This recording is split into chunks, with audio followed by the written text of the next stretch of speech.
warm welcome to each and every one of us. I'd like to read from the Gospel of Luke, chapter 12. Verse 25. But which of you, by being careful, can add to his stature 1 cubit? If therefore you cannot do even what is least, why are you careful about the rest? Consider the lilies, how they grow.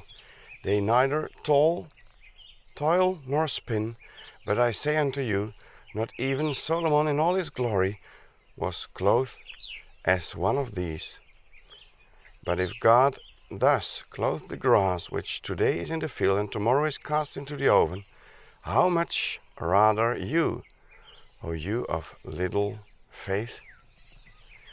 It is so encouraging, dear brothers and sisters, when we go into nature and we see not only trees or animals, but also flowers, like these lilies the Lord Jesus is speaking about in Luke 12, and many other flowers around the globe.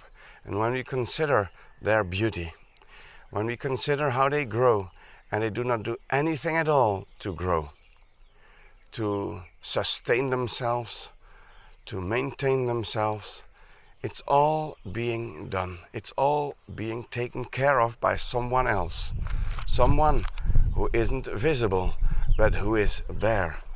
And wouldn't that remind us of the fact that for us as well, there is someone, the same one, who takes care, as these verses say, if even the grass, which is quite useless, as soon as it is cut off, it's just thrown into the oven and it finishes. So how much more precious is the value of any human being? Not even Solomon in all his glory was clothed as one of these beautiful flowers, which do not go down in value, in preciousness, which are not being reduced little by little as we are. The more we get old, the more we feel strength is dwindling. But these flowers always stay precious and beautiful. That is what we read here, until the moment they are just thrown in the oven, as verse 28 tells us.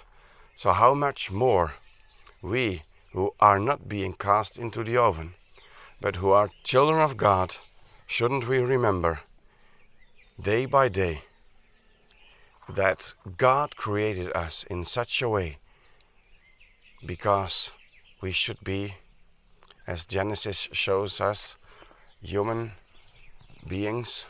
Mankind should be to the glory of God, being the creature which has been made to his resemblance. And unfortunately, by the fall into sin, many things and much of that beauty has been destroyed. But God still values the human being, human souls. That is why he gave his only begotten Son for us to be saved. And that is secondly why day by day he takes care of each and every one of us. Whatever the places where we live, whatever our age, maybe we are young, fit, healthy, or older, and little by little our strength is disappearing, and still he is the same, and he doesn't change. He takes care of you and me every day.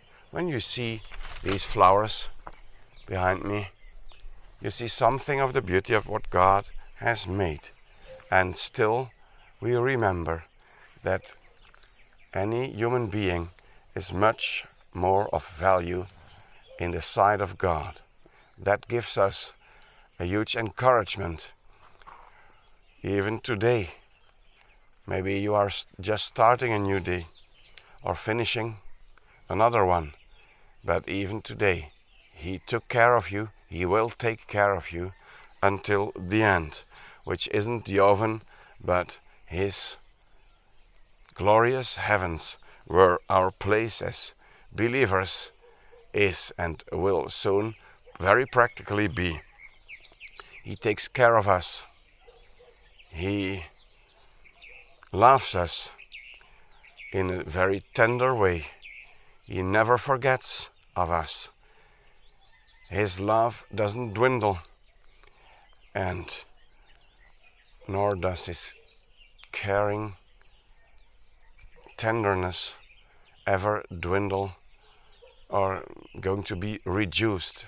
On the contrary, all through our life, he is there. He sustains us, he bears us, and he will take us to that final, glorious, heavenly destination where we will be at home forever. When thinking of that, one gets an altogether different view of this short earthly life. And even if strength dwindles, maybe you are an older brother, sister, or on your bed by illness, suffering a lot since a long time, and you wonder, why, Lord?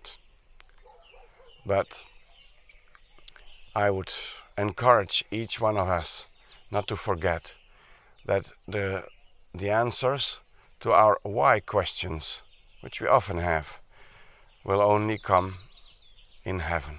Most of the answers, as far as the Lord judges it to be useful for us. We will discover why he led us this special pathway, which maybe no one else around you had to go, and why he chose you or me to undergo physical suffering,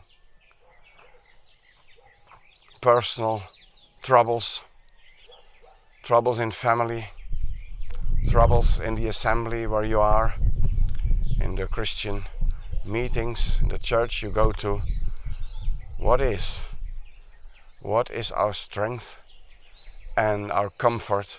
Isn't it the fact that his love and tender care will never change? That is so encouraging, that we can face the time ahead, counting upon him and him alone. If he does close the grass, how much rather you? You see some flowers, you may hear some birds singing. If God already takes care of them, how much more of you, of all of us, as we are his children, and he will never forsake us, never abandon us, never leave us alone, but strengthen us, uphold us, and bring us through our earthly life with all its trials and difficulties until we reach that heavenly glory. What a blessing to know for sure that we will surely soon be there. May that perspective rejoice your and my heart in this day and in the next ones until the Lord Jesus comes, which, by the way, might already be today. Let us not forget he is coming soon. And let the certainty of his tender, loving care be never forgotten by any one of us.